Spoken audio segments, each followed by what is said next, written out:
Good evening. Welcome to this virtual conversation about reimagining prison reform.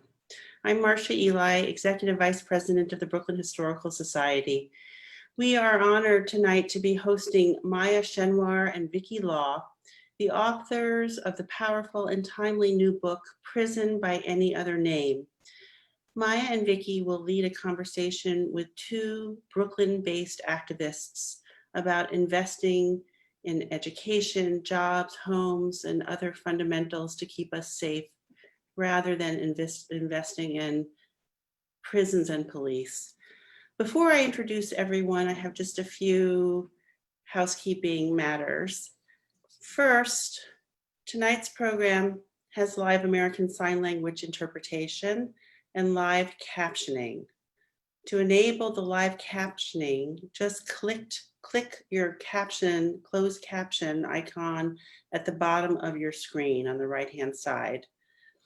I also want to invite all of you to share your questions throughout the program. We'll take them towards the end.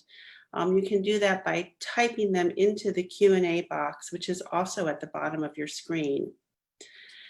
For those interested in reading Prison by Any Other Name, we have partnered with Community Bookstore, which is located on 7th Avenue in Brooklyn, and we will post a link to purchase the book through Community Bookstore in the chat. I want to thank Humanities New York, which has played an important role funding tonight's program with support from the National Endowment for the Humanities. And finally, I want to encourage you all to come to future virtual conversations presented by the Brooklyn Historical Society. This week on Wednesday, we're hosting Jesse Wegman, New York Times editorial board member, who will be discussing his argument on abolishing the Electoral College. And next week, we're very excited to host Marcia talking about autocracy. And later in the week, a conversation between Leslie Bloom, author of a new book about John Hersey's reporting on Hiroshima, who will be talking to Adam Gopnik of The New Yorker. So to find out about all of these programs and to register, you just go to our website at brooklynhistory.org. So now it is my pleasure to welcome the four participants in tonight's program. Maya Schenwar is the editor-in-chief of Truth Out and co-author, I should say, of Prison by Any Other Name. She's also the author of Locked Down, Locked Out, and the co-editor of the anthology, Who Do You Serve, Who Do You Protect? She lives in Chicago. Hi, Maya. Hi, it's great to be here, Marcia. Thanks. Welcome. Thank you. Victoria Law is Maya's co-author on Prison by Any Other Name. In addition to that book, Vicky wrote the book Resistance Behind Bars and co-edited Don't Leave Your Friends Behind. She is a co-founder of NYC Books Through Bars and lives in New York. Welcome, Vicky. Thanks for having us, Marcia. Ejeris Dixon is a Brooklyn-based community organizer and strategist working in the racial, LGBTQ, transformative justice, anti-violence, and economic justice movements. She is the founding director of Vision, Change, Win Consulting, co-editor of Beyond Survival, Stories and Strategies of the Transformative Justice Movement, and a contributor to Who Do You Serve, Who Do You Protect? Police Violence and Resistance in the United States. Hi, Ejeris. Hi, Marcia. Hi, everyone. Hey. And finally, Devante Tate is a Brooklyn-based community advocate focusing on injustices that plague Black youth in cities, in particular, ending police brutality and ending mass incarceration and building education. He is a native and resident of East New York, Brooklyn, and the co-founder of a grassroots organization called Afrikaans Helping Afrikaans, which provides security and know your rights trainings. Devante, welcome. Good evening, everybody. So thank you all for being here. And now I am going to turn this over to Vicky and Maya. Thanks so much, Marcia. And thank you everyone for joining us. We're here to talk about the push to defund police and how to create real safety. And we're doing that in the context of the book that Vicki and I recently published, Prison by Any Other Name. Both Ejeris and Devante are in our book, and the ideas that they shared, both their critiques of policing and their insights for moving beyond it, are so essential. So we're very grateful to have them with us here today. Vicki and I came to write this book because back in 2015, 2016, we were seeing a trend when it came to prison reform and police reform. There was this growing mainstream enthusiasm around these issues, thanks to decades and decades of grassroots organizing. And often these mainstream calls for reform were bipartisan. So prison reform and sometimes police reform are issues where some liberals and some conservatives say that they can find common ground, particularly because prisons and policing cost a lot of money. So there's this idea that reform could be cost saving. But much of what politicians have been proposing in the realms of prison and policing are reforms that will not actually change the oppressive roots of the system, because these are systems that are rooted in white supremacy, rooted in racial capitalism, rooted in ableist histories, so rooted in oppression. So our book is about the ways that many reforms offer prison alternatives that look a lot like prison, and police alternatives that look a lot like police. So we look at the dangerous ramifications of prison alternatives like electronic monitoring, probation, lockdown drug treatment centers, and psychiatric institutions that tend to basically mirror the punitive practices of prisons. And in doing so, these alternatives are actually expanding surveillance and expanding policing and harming larger and larger groups of people, and particularly Black and Indigenous people, other people of color, disabled people, trans people, and drug users. And the same goes for many of the reforms to policing. So they may be changing some surface level dynamics, maybe adding more training or talking about diversity, and encouraging community policing, which we'll talk about more later. But we know that many of these reforms actually expand police budgets instead of decreasing them. And in many situations, they extend the reach of police departments into communities, increasing the potential for police violence. So that's some of what we'll be talking about today. And then also in our book, we explore some of the ways that we can actually cultivate community safety and wellness without the police. So this is a key piece of defunding police and defunding prisons. These projects are not only about shrinking these systems, they're about building different worlds, cultivating collective safety and well-being. So let's get this conversation going. Vicki, do you want to start us off? Sure. So over the past couple of months, we've seen immense momentum behind the call to defund the police across the country. And we've also seen pushback against this idea. In New York, since we are doing an event supposedly based in New York, this pushback has often come from politicians and conservative media stoking fears around violence. We saw this during the push to defund $1 billion from the NYPD budget in New York, where city council people beat their chests and said that this was not something that their communities wanted. We saw this particularly with city council member Lori Combo in Crown Heights, who accused people who wanted to defund the police of being gentrifiers who didn't care about community safety. We also have seen an uptick in media reports spotlighting violent crimes and tying it to the movement to defund the police rather than looking at root causes of what causes harm and violence. So Devante and Ejeris, can you talk about your experiences with policing in Brooklyn in particular, and why you don't see it as a viable solution to violence? Devante, do you want to start? Yeah, I can start. So again, good evening, everybody. My name is Devante. Just to get right into to answering the question, I was born and raised in East New York, Brooklyn, and I'm still a resident of East New York, Brooklyn. And my experiences with the NYPD has not been good. You know, just just to sum that up.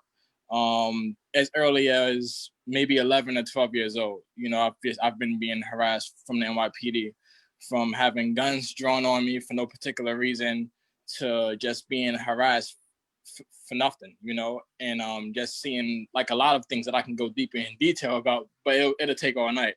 But pretty much it's just my entire life dealing with the NYPD. I've always felt like something was wrong with me. You know, that's what they do. They deal with you from a young age. They make it seem like you're doing something wrong, and that that it's okay for them to mess with you. And it's not only until I became an adult I realized that this behavior is actually wrong, and it's really unjust. You know, like myself, I've been wrongfully arrested twice throughout my entire life, and luckily I haven't had to go through the system for any of those arrests. But it's just very interesting to see the way the NYPD conduct themselves, you know. So I don't really see it as a solution to anything, honestly. If I'm being honest with you guys, it's just as time move on, each year the NYPD gets a new budget. They always get new funding for some reason, but crime continues to go down, and we have to ask ourselves, why is that so? You know, it's just and then they love to say, oh well, more cops is going to bring crime down, but in actuality crime is going to dip no matter what, because of the work that people have been doing inside of communities, because there's more help coming, there's more people getting involved in different movements, and there's more people that's helping youth out nowadays, because we're starting to see as a community that there's so much more we can do. But just to touch on the defunding police before I turn it over, I don't want to talk too much real fast, just to start us off. But even Vic, I know you brought up just about how they've been tying the defunding the police movement to like the rise in crime and all these different things. But the thing that I've never seen from these news reports is them talking about the coronavirus. And when we talk about things like poverty, we always have to keep in mind that crime happens because of circumstance. And COVID has put a lot of people in low-income areas out of work, and has also left a lot of stress on people in these low-income areas. There's been a lot of death happening. There's been so much stress. So with things like that, you're going to see an increase in crime when recreational centers is closed, when after-school centers are closed, when schools are closed, when programs are shut down, when basketball rims are taken off the backboards in parks. You're going to always see a rise in crime inside of low-income areas, because people have nothing to do. So they turn back into what their environment tells them is cool to do. So that's just, I always like to bring that up when people bring up how crime has risen during this whole pandemic time. We always have to keep in mind the root causes of these things. Thank you. Ejeris, can you talk about your experiences with policing in Brooklyn and why you don't see policing as a viable solution to violence? Absolutely. I just want to agree with Devante. But so I moved to Brooklyn in the early 2000s. I've been an organizer since I've gotten here. I've worked in economic justice and police violence, sexual violence, domestic violence, and homophobic and transphobic violence movements. And I'm an anti-violence specialist. Police aren't. Policing is violent. From the experiences that I have had within Cop Watch, like our folks in our neighborhoods aren't calling the police for help. Sometimes they call emergency services out of a lack of options. but we know that the police are inherently violent. There has been a particular way that Black communities in Brooklyn have been policed as a way to ensure that gentrifiers feel safe in New York City, not as a way for Black people to stay in our homes, for Black people to stay in our community. And so policing doesn't create safety. We actually can create safety. Connecting to what Devante said, sometimes people need help. Sometimes people need support. Sometimes that's economic support. Sometimes people need support for their emotional needs, for their mental health. Sometimes people need support around drug use, right? Like there's a whole host of ways we could actually address what people need to reduce violence.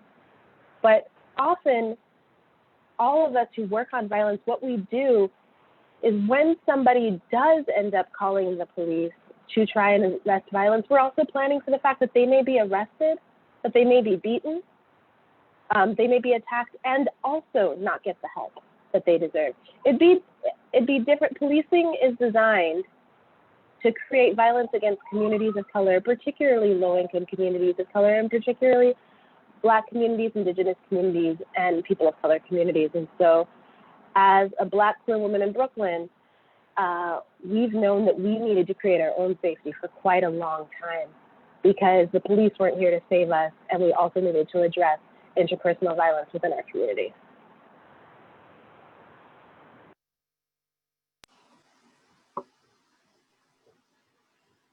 Thank you so much to both of you. So the response to police violence in terms of mainstream politics usually is not the recognition that policing is violence, as both of you pointed out. So often instead it comes by way of reforms, and politicians propose shiny new ways of policing and give them new names like community policing or precision policing, gang policing, predictive policing. But these labels are really often just versions of the same thing. And so there's so-called community policing, or in New York, a lot of times neighborhood policing is the label. And this operates by the logic that putting more police in communities will allow police to get to know communities. So police will host basketball and soccer tournaments, try to hold community picnics, make it kind of seem as though they're part of a community, which erases the fact that police always have the power to legally use violence against community members at any moment. And community policing or neighborhood policing also often involves calling community meetings in which residents, so these are particularly white residents, property owning residents, older residents, people who are more likely to be sympathetic to police. These people are asked to be the eyes and ears of the police, so essentially spy on their neighbors.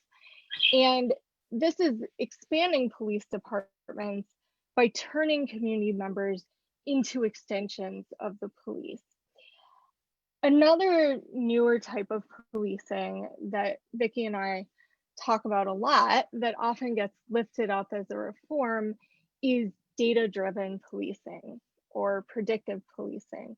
And this is supposed to somehow predict where crime will happen or who will perpetrate it, and then send cops to those areas. Politicians and police like to say that using data reduces racial bias because it's all about numbers. And this is something that you'll hear a lot if you attend any of these community meetings that police are holding. They love to lift up this idea of data. And the idea is that numbers can't be racist or numbers can't be biased, but actually crime data is racist. Crime data is inherently biased because it's based on who has been arrested in the past, and therefore who police are more likely to have targeted in the past. And this relates really closely to gang policing, which is another practice that was put forward as some type of policing improvement.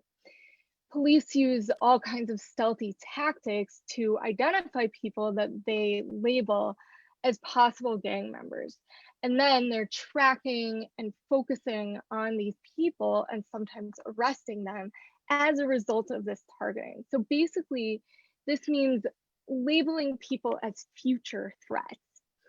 If someone has been classified as a gang member by police, then they're more likely to be arrested. And sometimes that happens as part of a gang raid. So Devante, when Vicky interviewed you, you spoke about gang policing. Can you talk, can you talk about some of your experiences with this and also talk more broadly about what the impact is of gang policing on communities? Yeah, so just to throw it out there, since I was in middle school, going up until maybe late high school years, I was gang affiliated. But pretty much with that, with the whole thing with the NYPD in East New York, I mean, as I later learned years later that they was doing this across the city, but the way they would police people in gangs would be so different. You know, like the way people was frisked was just so different. You know, even around the time when they started doing these big gang indictments, I'm speaking of more so back in 2012. I know they was doing some before then, but I just wasn't aware. But before they indicted the gang that I was affiliated with, they would drive around, hop out of the cars, and mind you didn't have to be doing anything. You could have just been on the basketball court, just talking to someone. It's just regular. If they knew that you were in the gang, they would just jump out and just harass you. And it will oftentimes be the same detectives as well. It was never a different detective. It was always the same ones that would come and harass you. They knew your name. They knew your arrest history if you had one. They knew your affiliation. They knew where you lived at. Oftentimes, they knew where you hung out at. And sometimes they knew that you were, and they also would do this to people who wasn't in gangs, but they just had family in gangs. They would do this as well too. But and for just to give an example of what they used to do, they would drive around, jump out of the cars, and just ask people for their IDs. And they're like, all right, cool, no problem. And then they would write names down, like on some like notepad. They would write people's names down, and they kept doing this for months on end. And I always wondered, like, why are they writing people's names down? And they wrote my name down a lot. And they wrote down a lot of other people's names down a lot. And I always wondered just why do they keep writing people's names down? And I later found out after they did the gang indictment, which a couple of relatives of mine was like heavily impacted by it because they was indicted with that. I was actually in Philadelphia around the time that it happened. But with that, I later realized they was using those notepads to try to tie into some to see who they would consistently harass, pretty much. So they would write these names down, like, listen, we see this person in this area around this particular group of people at this certain time, and etc. And they would try to use that to tie them to some type of gang affiliation. Once again, even if you was not gang involved, you can have someone that's family that's in a gang. They would they would literally use that to try to try to tie someone into a gang. And also, the second thing, they have this gang database. And I'm not sure if y'all know what that is, but the gang database is something that's been around for some time now. And there's no way to know whether you're in the gang database or not in the gang database. So there's people who are regular community members out right now, and they're not sure if they're in the gang database or not. There's no way to find out if you're in it unless you end up getting indicted. Then you find out that in fact, you was in a gang database.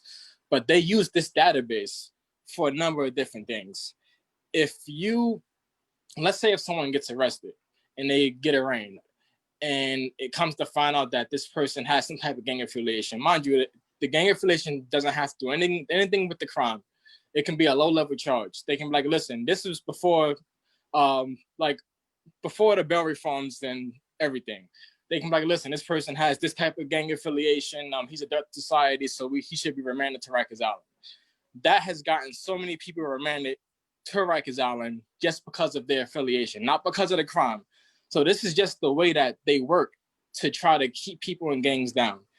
And just to really clarify, just because someone is in a gang does not mean that they're involved in any type of negative activity.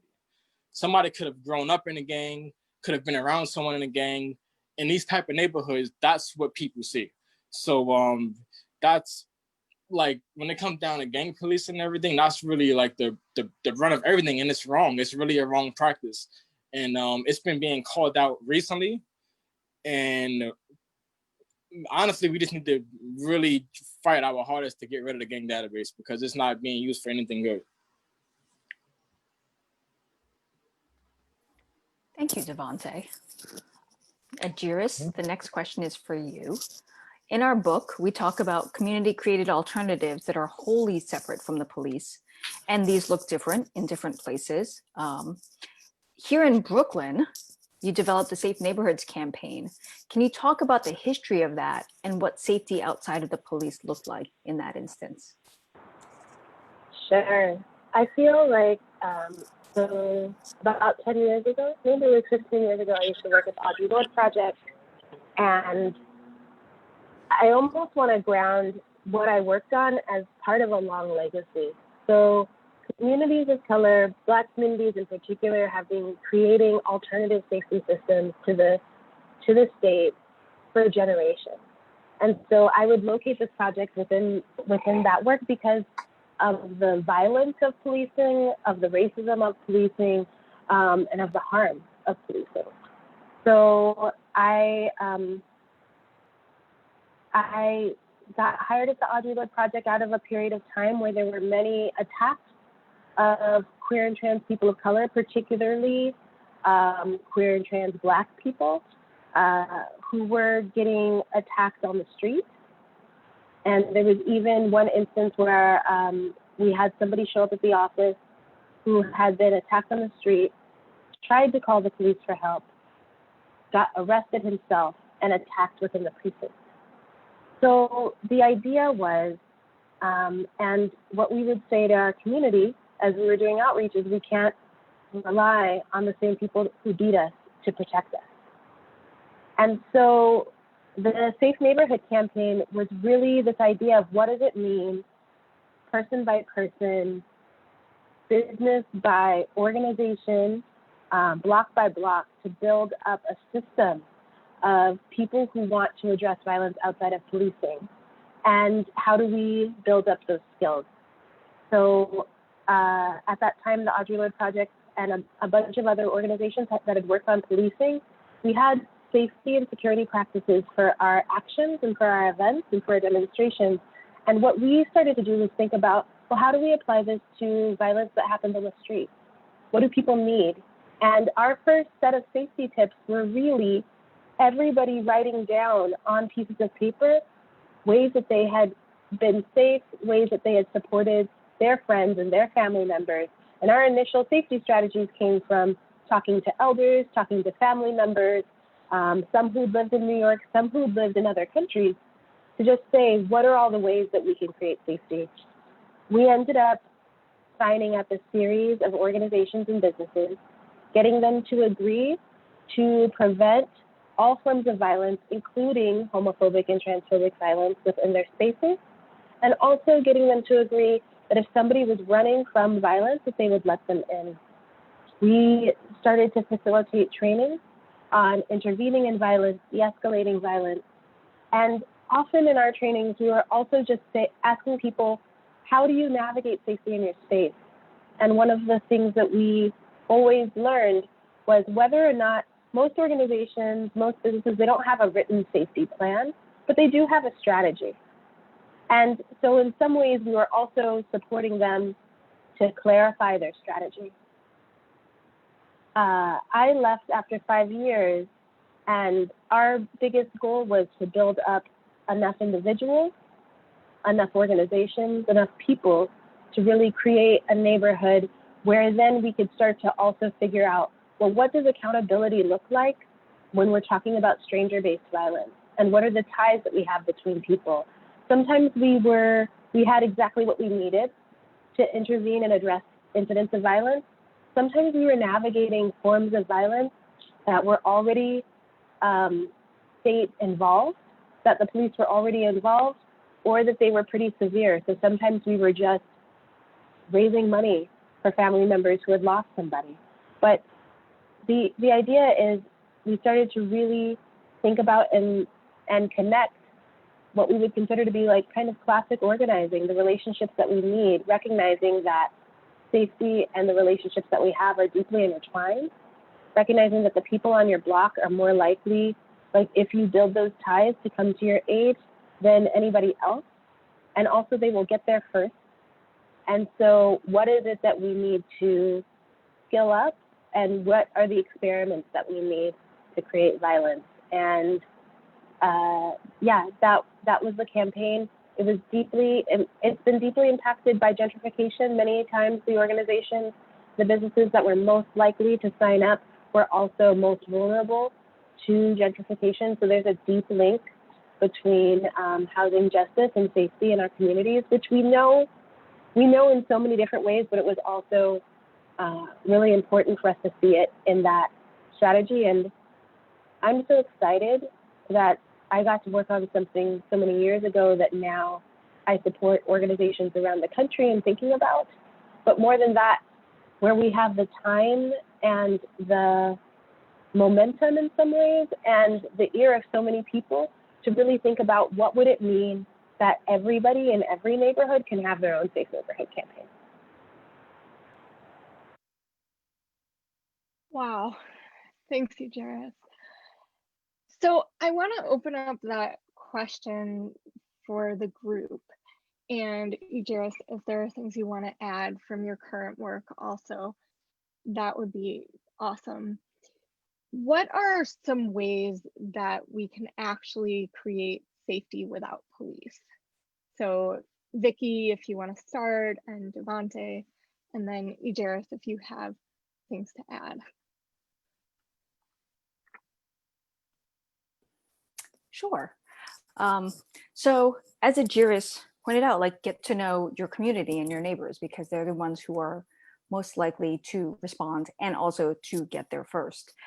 So if something is going on with my neighbors upstairs, if I call 911, then, or if they call 911 or someone calls 911, the police come if they come, when they come, as opposed to me throwing on my shoes and a mask and running upstairs and knocking on the door and saying, is everything okay? You know, and it might be like, oh no, you know, my partner fell and I can't get them up and we need to like get this person to the hospital, to, you know, there's a domestic dispute and there needs to be, you know, some intervention here. But obviously me living one floor down is going to be a lot quicker.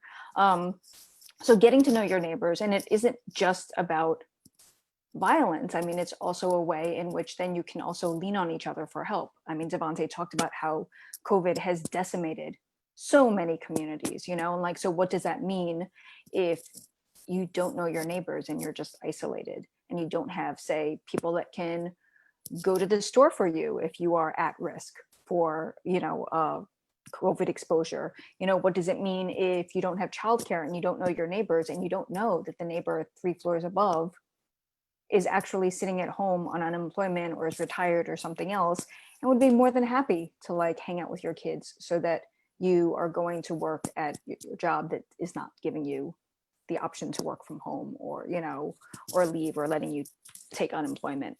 So getting to know your neighbors. Mia Mingus at the Bay Area Transformative Justice Collective has a practice that she calls pod mapping, POD space MAPPING, in which people think about the relationships they have as pods, and like, what are the relationships that you have with people and who can you call on in certain instances? You know, who might you call on if you need childcare? Who might you call on if you need to borrow $20 to be able to get groceries until your next paycheck? Maybe the person that you would ask for $20 is never the person you would call if you're having a crisis, or the person that you would call on to, say, do a grocery store run or something else. So we have to think about our relationships with people, and then it's also, you know, what can you offer them as well?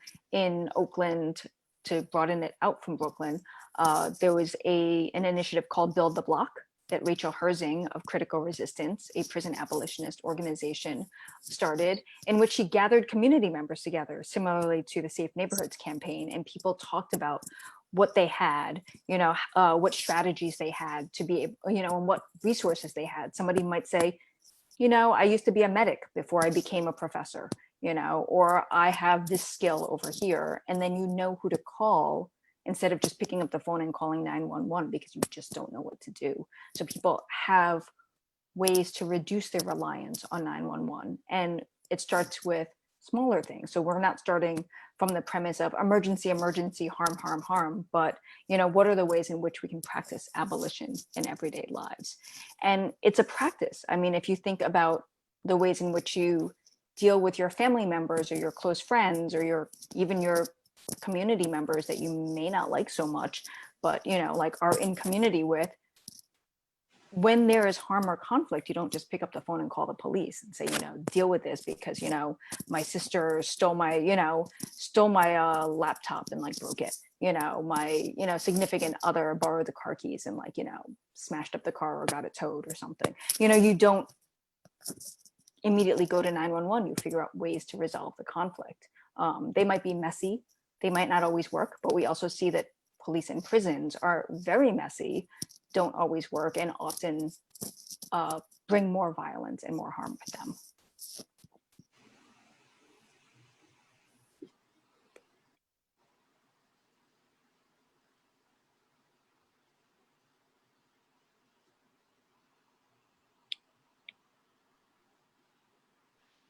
Devante, do you have thoughts also on how we create community safety outside of the police? Yeah, but first I just want to really say that I fully agree with what Victoria was talking about. It's just so true. So my dose is exactly the same, honestly. Just we have to have that rapport with our neighbors and with our community. Actually, it's a funny thing, but I just was having this talk with someone the other day, maybe sometime last week or maybe the week before that. But we was talking about how we would love for if sometime tomorrow at 3:00 we can just say, what, the cops is gone, no more police, and that's it, that'd be it'd feel good, but at the same time we wouldn't be ready for it as a community because we don't have that type of rapport with our neighbors. We don't know everyone. We don't have the type of respect collectively. I'm talking about not individually but collectively. We don't have that type of collective respect to ensure that we can protect people, from different forms of things. It doesn't just have to be violence as she brought up. It just doesn't have to be that. Just in general, can we really take care of our neighborhoods? And then when crimes do occur, being that we're talking about long-term really getting rid of the whole system in a sense, it's just when crimes or things of that sort do occur, how do we go about that? We have to have those conversations, and we also have to be in a collective agreement about that as well too. But it really comes down to how we treat each other in our relationships with our neighbors. That's really what it comes down to. So yeah, honestly, what Victoria brought up was exactly my same sentiments. It was really exactly the same. I'm not sure if anyone else had wanted to add on.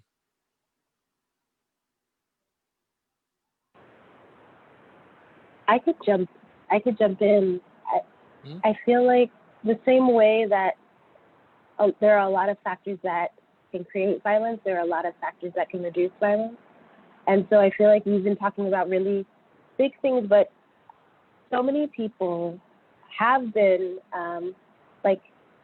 I'm so grateful that Mia's work is out there. There are a lot of people right now in COVID pods, right? So you've been quarantining with a certain amount of people.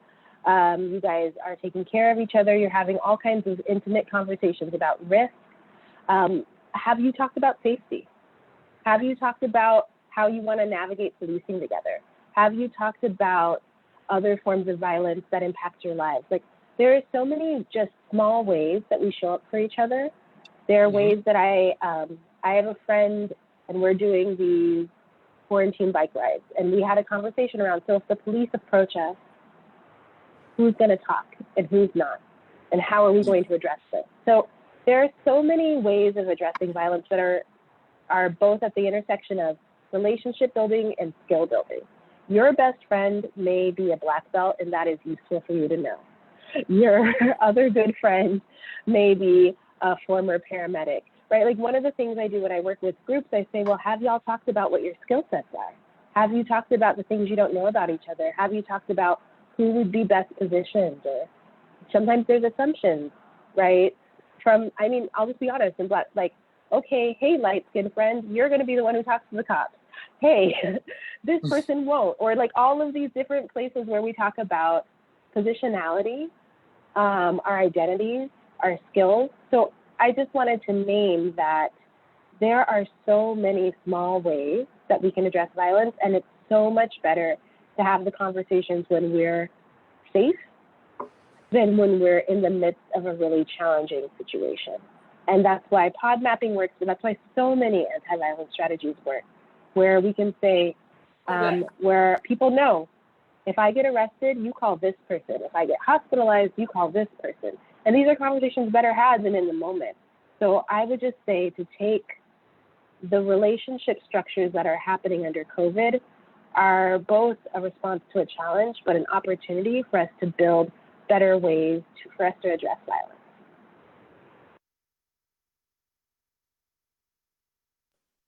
Thank you both. All right. I am trying to figure out how, there we go. Sorry, I'm a little bit of a technophobe. All right, so we are on to the Q&A portion, which we did promise people, and we actually have time for this time, which is amazing. So the first question that was posed is actually posed to Devante, which is, how have you navigated conversations with, if you have these conversations, with police officers of color, particularly Black police officers, and their contributions to violence in Brooklyn? Actually, I haven't. I haven't spoken to any. If I'm being honest. Some years ago, I actually made the attempt to, and this was like during like the height of it was back in, this was actually back in like maybe 2015 probably. So this is 5 years ago. But I actually did make an attempt to try to talk to 3 different officers who was they were just standing outside. I made the attempt to try to approach them. And once I walked up to them, they immediately got defensive. So it was just like, all right, you know what? Maybe this is not the safest type of, technique for me to do, because one, it was broad daylight. It was like 2:00 in the afternoon. It was nice outside. It wasn't like I had, a bunch of, not that shouldn't justify anything anyway, but I'm saying there was really no excuse for them to even react the way they did. So I was like, you know what? The one time that I tried to be open to speak with you, it's just like, it just doesn't go well. And it kind of, if I'm being honest with you, kind of made me upset, because I was like, man, they're in my community, but I can't even speak with them. That speaks to a larger issue that we have with policing in these areas, because it shows like, what are they really here for?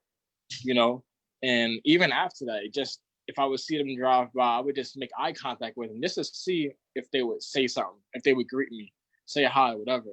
And sometimes I would like just do it to see what they would do back. And sometimes they wouldn't even wave back. They wouldn't even smile back sometimes. And it was just like, wow, it's just, so no, I haven't spoken with them. I'm at a place now where I probably could try again, if I'm being honest, just because I'm in a good space. But it just hasn't gone good in the past. It just hasn't. Thank you. Mm-hmm. Do you want me to ask the next question, Maya, or should I? Sorry, I was just muting myself.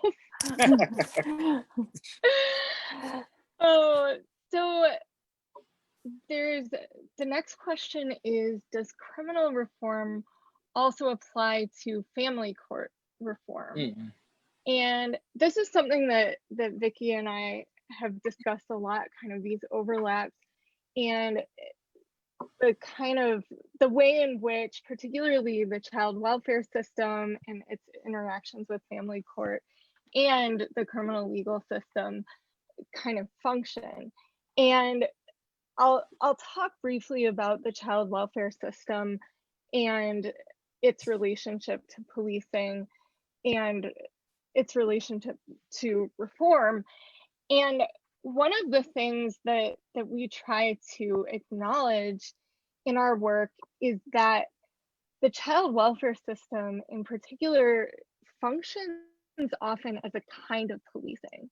So it's not just connected with policing, but mandated reporting, the way in which parents are targeted, and particularly Black parents and Black mothers are targeted, as well as Indigenous mothers, the way in which families are punished and split apart and investigated, sometimes in very invasive and violent ways. We have to start thinking about that as policing, even though it doesn't directly fall under the criminal legal system officially. And one of the things that tends to happen is people look at these kinds of proceedings and they say, okay, well, this is to protect children, so this is an entirely different thing. But when we look more carefully at what's happening here, a lot of times what's being pursued is neglect indications or allegations, and that's actually the majority of cases within the so-called child welfare system are neglect cases. And often what neglect looks like is products of poverty. So if a child doesn't have adequate food or clothing, if a child is living in a very crowded space or doesn't have housing, if the family is unhoused, all of these things can be classified as neglect. Also, drug use is often put in the category of neglect or abuse. And studies show that this is not something we should be doing. Like, even the medical field is questioning why drug use is automatically equated with bad parenting. And so we see the ways in which these systems operate through punishing poverty. These systems operate from a grounding of racism. And then we also have to look at the history of these systems, and particularly the child welfare system. It's not coming from nowhere, right? And we've seen, particularly over the past few decades, as the system has grown more punitive, it's been primarily targeting Black and Indigenous families.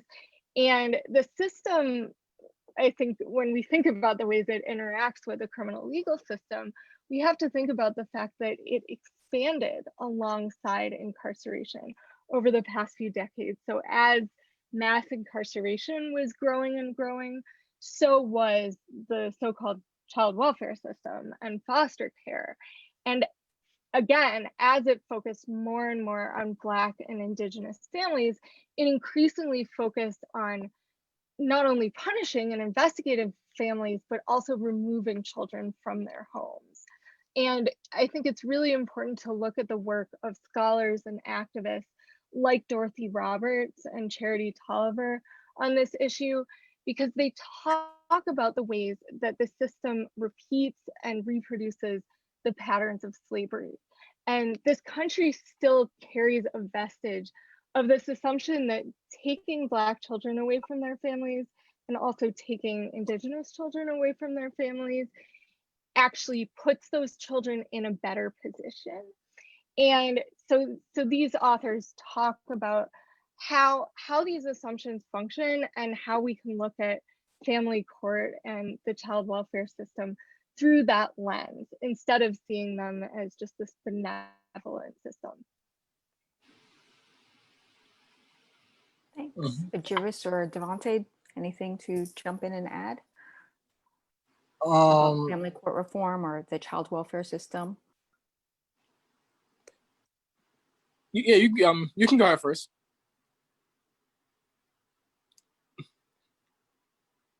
Oh no, I was saying I didn't have anything to add. Oh, all right. All right. Well, We have a bunch more questions. oh yeah. Well, I mean, just briefly on that. It's definitely hand in hand. So my background is in both advocacy and social work. A lot of people don't know both of those things, but it's so for particularly for justice involved youth, it's who I mostly worked with throughout my years. But so family court is actually, I always tell people the experiences that I've seen with family court has been worse than criminal, believe it or not. It is, I never thought it would be so reckless the way it's just the way it's set up, you know. So it's definitely one thing that that definitely needs to be addressed. So it's definitely hand in hand at the same time, because I've seen something as small as the littlest complaint. I want to respect people's privacies and their identities, so I'm not going to bring up anyone's names or anything, but it's just, I've seen just how the littlest call of the police and then find out that someone has a criminal record can bring up something as small as like a false complaint and can have their kids almost taken away from their household or have an ACS case opened against them. So it goes hand in hand. A lot of people don't connect the dots, but I didn't connect the dots either until I actually seen it firsthand myself. So it's something that definitely happened. I've seen it with other people as well too, and it's really horrible. And even some CPS workers will tell you, like, you know, a lot of the complaints that they get is just, it's bogus. It doesn't even make any sense, like a lot of these cases sometimes. So it's really horrible.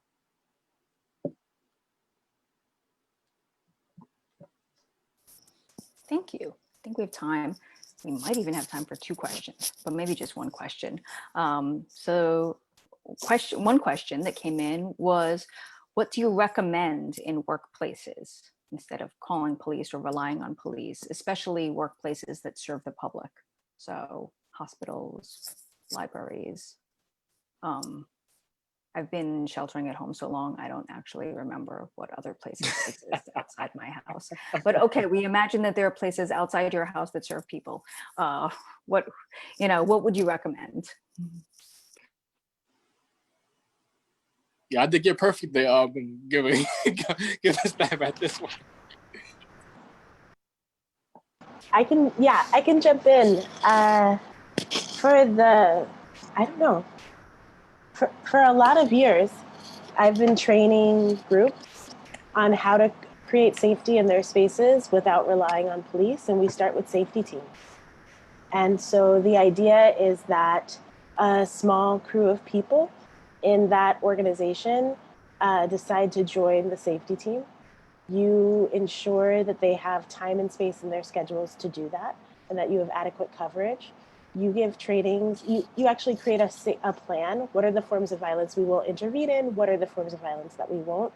You give people trainings around whether it's intervening in violence, whether it's supporting people who are navigating suicide, supporting people who are engaging in physical violence. You define at what point, if any point, will you remove someone from your space and who will do that? And you train on those protocols like you would train for a fire drill. And it's Vision Change Win, which is my organization. We just came out with a toolkit. It's an abolitionist safety and security toolkit. It has a whole bunch of tools, from people defining what their safety protocols should be to how to figure out who has what skill set. And we do trainings on how people can build up their safety teams. It's literally how people can secure conferences, events. And I've served on safety teams at 2 different workplaces that I've worked at. I've created them. I've created the protocols. So it's completely possible. And yes, it does take time to build up certain skills, but it is also a way that often, if you know the people, if there are people who are regularly in your space, or you get to know it, you also start to have better information than a stranger would anyway on how to intervene in the violence that could happen in your space.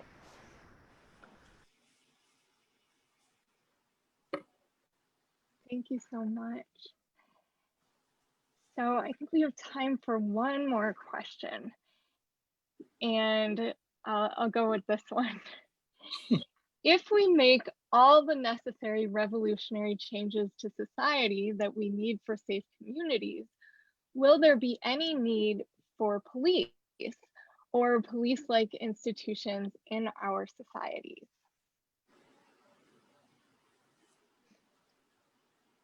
No.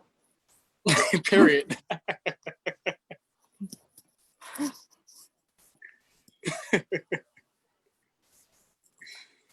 I do No want argument. to add that we have these tools now. We have the resources, and what we need to do is get rid of that reliance for outside policing, and dealing with everything as if like what is that adage? If you're a hammer, everything looks like a nail. When we live in a punitive society, everything looks like we need to call the police and have somebody locked up. So yeah. Devante, you were saying? Oh yeah, no, period. No, that's it. No arguments, just no. Agreed. Yeah. I think that one thing that a lot of people have touched on today is that police aren't cultivating safety right now. And this is a fiction that I think we tend to kind of latch onto because some of us want to believe that, right? Want to believe that there's this large monolithic system that we can rely on to create safety in our society, but it's actually not happening, and it actually is driving violence. And so I think once we acknowledge that, then the question becomes not what do we do instead of police, but what do we actually do to create collective safety? Some of the practices that we've been talking about today, because police are not doing that right now. All right. Well, thank you so much, everyone, for this discussion. I think it was really meaningful. We managed to cram a lot into an hour, and I'm just really grateful, Ejeris and Devante, to you for both being willing to be involved in our book and also this discussion. Thank you, Vicky, for being a great co-author. Thank you, Maya. And yeah, and thanks to everyone who attended this event. We really appreciate your interest and just the fact that you're coming together at this time when sometimes it's easier to just zone out, And yeah, thank you so much for joining us. Before we end, Vicky, do Ejeris or Devante, do you have any last closing thoughts or anything we missed that you want to leave the attendees with? I'll just say safety is a practice. And if we practice safety like people practice sports or practice instruments, you grow in your knowledge and you grow in the range of situations that you can intervene in. We've offered you a whole bunch of tools tonight. I hope you take advantage of them because sometimes you may be in a situation where it's useful for you to know how to support the people around you best. So I wish you all happy practicing. Yes, and I just want to mention real quick that the link to the toolkit that Ejeris and others developed is in the chat. So folks should definitely check that out. All right. Yeah. Just lastly, just to add on, like a world without police is definitely possible if we believe it to be so, and it's definitely possible. It was already achievable. The NYPD has not been around for the whole existence of mankind, So it's like a world without is definitely possible. We just have to make sure that we are doing the collective work on ourselves, one, and then also doing the work as a whole, as a unit, so we can really get to a place and where we're saying, not only saying no more, but like literally no more. That's it. The time has come to an end where it comes as far as like police is concerned, just we have to move forward in the right direction.